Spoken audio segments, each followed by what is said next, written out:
Hey y'all, my name is Naomi, and you might know me from Instagram as Etherically Naomi. And this is my YouTube channel. I'm going to be doing regular oracle readings, and I also do ASMR videos, art journaling, and my goal is also to extend my reach from Instagram with reels, from motivational, inspirational reels about life advice and spirituality, and extend that to full video content creation. And we're just going to jump into the reading. So I did pre-pluck these cards because these actually, I have some more over here from the same deck. They actually got these other day, and I wanted to touch on them. And I pulled cards from a few other decks already as well with that energy in mind.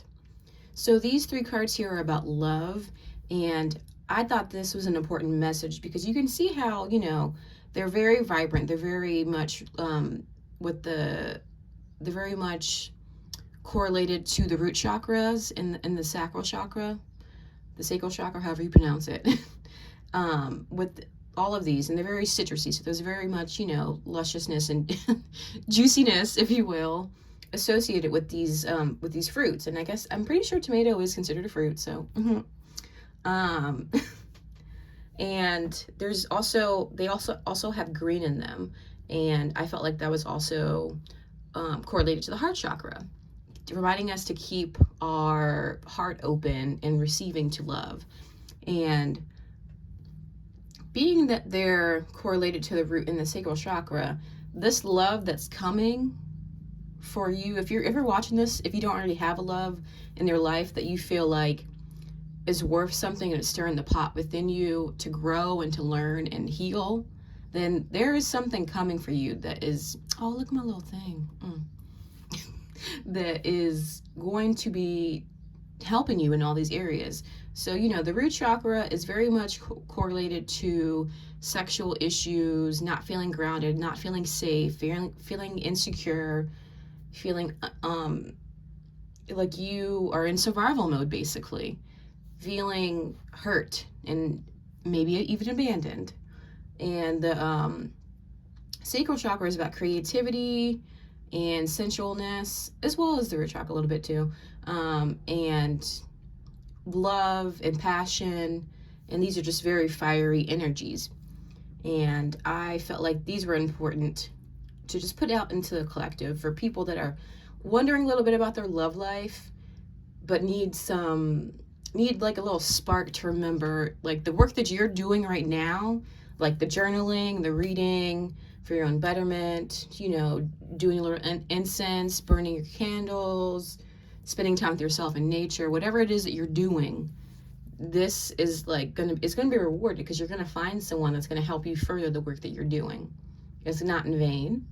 And even if there wasn't this person coming, the work that you're doing is not in vain. Okay.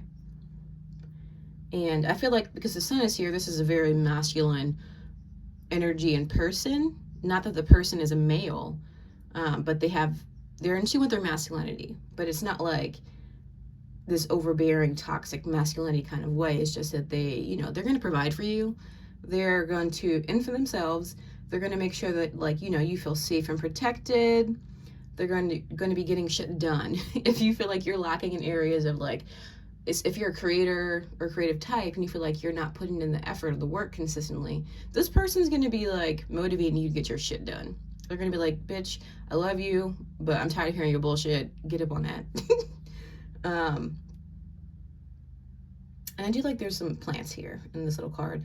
So it could be worth noting that they potentially own a nursery or work at a nursery or have a lot of plants, take care of a lot of plants, or then it might be in herbalism, things of that nature. Because, most of these cards do have leaves in that, being that it's a herbal deck. But I just felt like that was important to note here. This one I'm not getting too strong energy for the person that's coming in, but it is energy of making sure that you are still continuing to do the work that you are already doing, and that this person is going to help elevate you on your journey, y'all's journey, really, because if you have a partner, you're in it together. And then this last one, it says love potion. I don't think that this person is doing any love potions or anything like that, but that they're putting out energy and making sure that they're working on themselves to be ready for the partner that they're manifesting, which is essentially you. And that's all I have for this reading. So we have regeneration, grounding, and tranquility. And this is obviously from the same oracle deck. And I kept this one as well, and they all fell out at the same time. And how I pluck my cards is they either fall out, jump out, or they turn around in the deck. And that's how I know that they're meant for me. I've done other ways of doing it before, but that's the one I've been doing since I really started to take oracle reading seriously and put in the effort to grow on my journey. That's how I get my cards. Okay.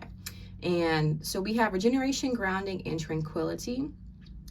And this right here is very much about you and not about this other person. Before this all here back here can happen, either you're going through it or you're about to go through it. You're going through a dark night of the soul, or if you've already feel like you've already gone through that stage, then something is happening. Something's upheaving your life, like a lot of chaos, a lot of unknown, a lot of feeling lost, maybe even stagnation, but more so on the chaotic side of the spectrum. Things are just out of control. You feel like you're flapping in the wind, and you're in a state where you're trying to ground yourself. You're trying to like get to this tranquility over here, and to do that, you have to make sure that you're letting go of things that don't freaking serve you anymore. You're letting go of the like thought patterns and ways of being, ideals, emotions that you feel like are an old version of you, things that are holding you back or keeping you stuck in this lower vibrational like timeline, if you will. And after that then comes grounding. Like you don't have to get into oracle or anything like that, but being that it's in this card, the tarot's in that card, that could be a way for you to help you ground and get in some type of grounding practice to spend more time with yourself, because it really is all about how much time you spend with yourself and how much time you're willing to put in an effort. I'll just pull this out because I have it right here. This book right here, The Four Agreements, this was given to me, not this copy, but my first copy was given to me by an old friend, and I had it for about 2 years or so.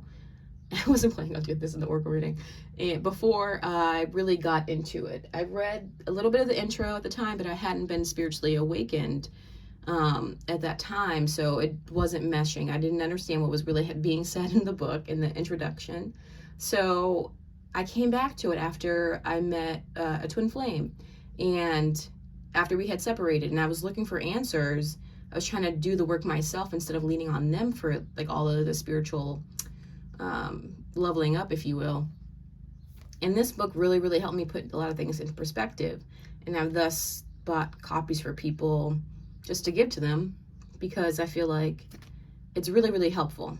And I feel like it finds you when you can have this book on you or be given it. It could be given to you, but I feel like you won't read it until you're ready. And if you're looking to sift through some things like what we're talking about here, I think this is a really good book.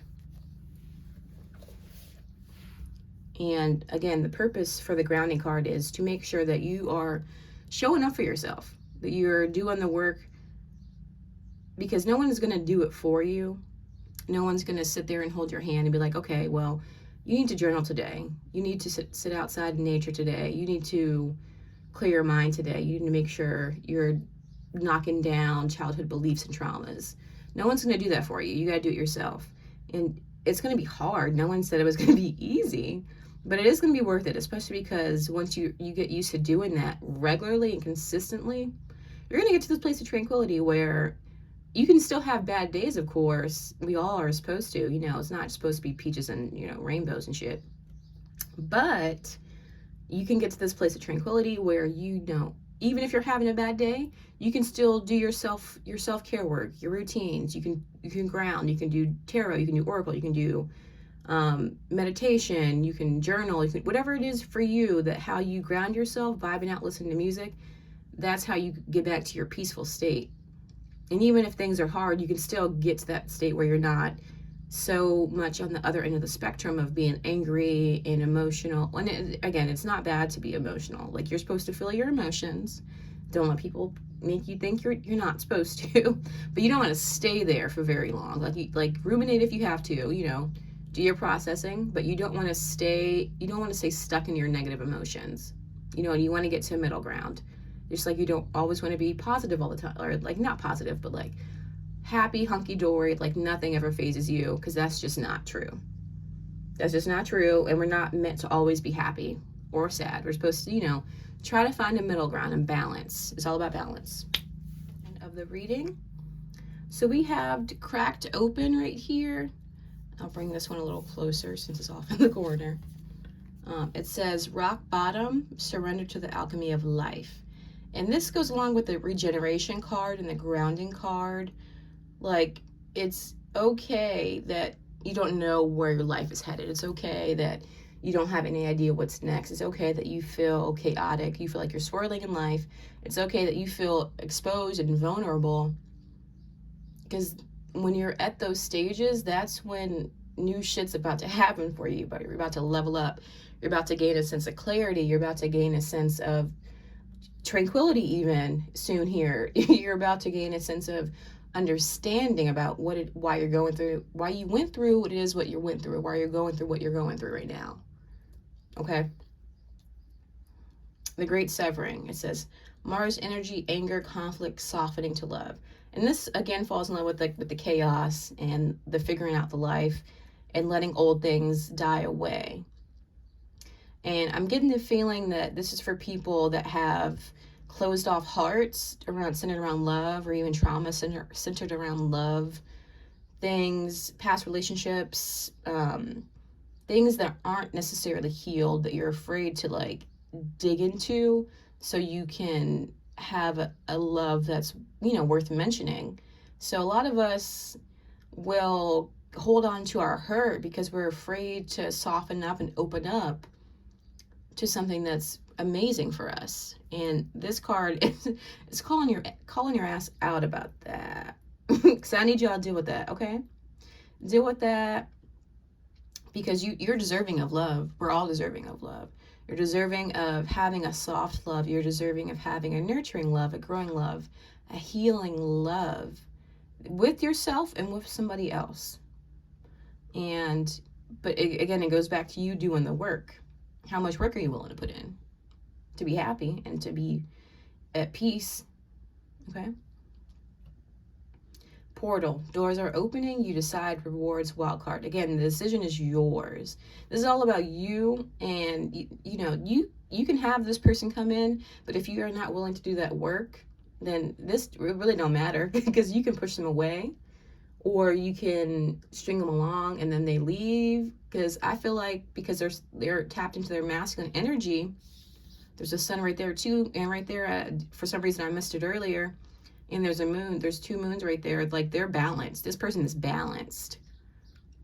They know how to balance their energies. They know who they are in life and what they want in life. They're not afraid to go after it. And if you over here acting like Boo Boo the Fool, if you don't know what it is you want in life, if you haven't put in the work, by the time they get to you, you might just miss them. They might just say, peace, sayonara. There's other people out there, because there is other people out there. There's multiple people out there for us. There's not just this one person. No matter, like, this concept of you only have one soulmate, or whatever the case may be. Like, there's multiple people out there we can learn from, and there's multiple people we can grow from. And if you're not ready, and this person like coming into your orbit is ready, they will piece you to fuck out if you're not willing to do the work, if you're not willing to grow. And I feel like they're in a spot where they would be okay with you if you're just now getting to this, trying to figure all this stuff out. They would be okay with that. They would support you and help you with that. But you would have to be willing to put in the work. And if they feel like you're not doing that, then what they sticking around for? Okay.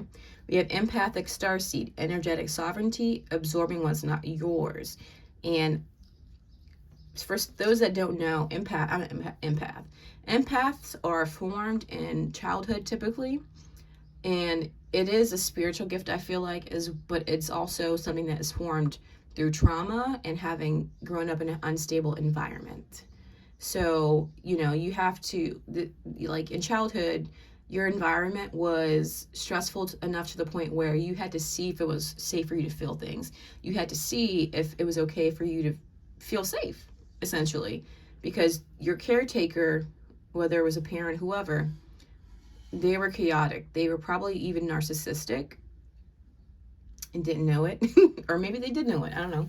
But either way, this is formed usually in childhood, and you end up tuning to your environment as an adult, not really understanding it some of the time, that you're looking to see for these figures that I'll draw back from my example so this make a little bit more sense. So at a previous job, the two managers, there was one male and one female like manager, like GM and AGM, and without really understanding it at the time, I was tuning in to see, because the job was just stressful. It was too stressful for what it was, but everybody that worked there thought it was super stressful. And they would be stressed out 9 times out of 10, and I would be checking in with them in little ways without not super conscious of it all the time, and try to see how they felt to see how I could feel. And that's a lot of time what being an empath shows up as: people pleasing and trying to see, try to make them feel better. And if they weren't feeling good, then I wasn't feeling good, or I wasn't feeling safe in the environment because it was so stressful. And that's for me how I really understood my empathic ways. And it wasn't that I felt like I was super feeling everybody else's emotions. It was that I was trying to see if it was okay for me to feel safe. And if you're this person, then it's up to you to do this grounding work here. So you, in this tranquility work here, so you can know when this person comes, they can help you with this too. If you need help, it's okay to ask for help. Okay to search and seek answers. But you need to be able to discern what is your feelings and what's theirs, so you can stand up for yourself. Because even though this person's really balanced, they're their own person, you are your own person. So you can't look to them for all of the answers. You can't look to them for all of the meaning in life and what you need to be doing. Like, you have to know that yourself. And you have to see it. You have to be able to have patterns and routines in place to see how you feel, because they can be an amazing person and want very different things from you or with you or out of life than you want for yourself, So I just think it's important that you get into a habit now of discerning what's yours and what's not yours. And it's very, very easy to be a people pleaser when you're an empath. I was a people pleaser for most of my life, and it wasn't really something that I broke until the last few years of my spiritual journey, which has been the first few years. I've only been on this journey, I would say, for about 3 years or so, 3.5 years, something like that. And the first 2 years, or the first year of that, I think, 1.5 years maybe, was me disabling this people-pleasing mindset. But I was still, I was still being this little sunny bunny over here and trying to be like, everything's okay, it doesn't matter, we're just here to experience, we're just, not, it doesn't really matter. And I was pushing down the things in life that I need to face, my triggers, my trauma, and I was just putting a smile over it. And when you do that, you also keep falling into people pleasing, because you're not facing your own shit and you're not standing up to your own self. So how are you going to stand up to other people? How are you going to know what's yours and what's not yours, right? So it's really imperative that you have some type of practice into play to make all of this work. And this last card from this deck here is the 7 Star Sisters. It says Birth and Creations, Tapestry of Life and Expression. And these are from my creative hoes. These are they're dancing in the stars. They're dancing to life. They're being free. They're going with the flow. They're not confined or restricted by normal things. And a lot of us that are empaths and just creatives, and if you even understand or are intrigued by a star seed or a light worker, then you know that you're here for a reason. And if you don't, I'll just explain it quickly. So empaths star seeds and light workers are here. They're part of this like star system of souls, and they're part of a system of souls that came to Earth to reincarnate here, and like help uplift the vibration of the planet, to help the collective awaken spiritually, and just bring good energy here and live out some soul lessons, learn and grow. And this is a call here to the people that I feel like aren't necessarily awakened yet, or just intrigued by the idea, and aren't like, necessarily, they may not even be on this part of the journey, this later part of the journey yet. They might just be here trying to figure out what it is they want out of life, questioning things that they thought they knew, trying to like look within and see what actually resonates with them. And they are creative people because they came here to express themselves. They came here to dance to life, to inspire other people to do so. And you can only do that when you know what's not yours. And what is yours, when you're willing to accept opportunities, when you're willing to decide what you want out of life and what other people want out of life for you. When you're able to soften to love and face your conflict. And when you're able and ready to get to rock bottom and do like a overhaul of your life and see what it is you do and do not like about your life. And that's the reading. I will plug a affirmation card. Hold on.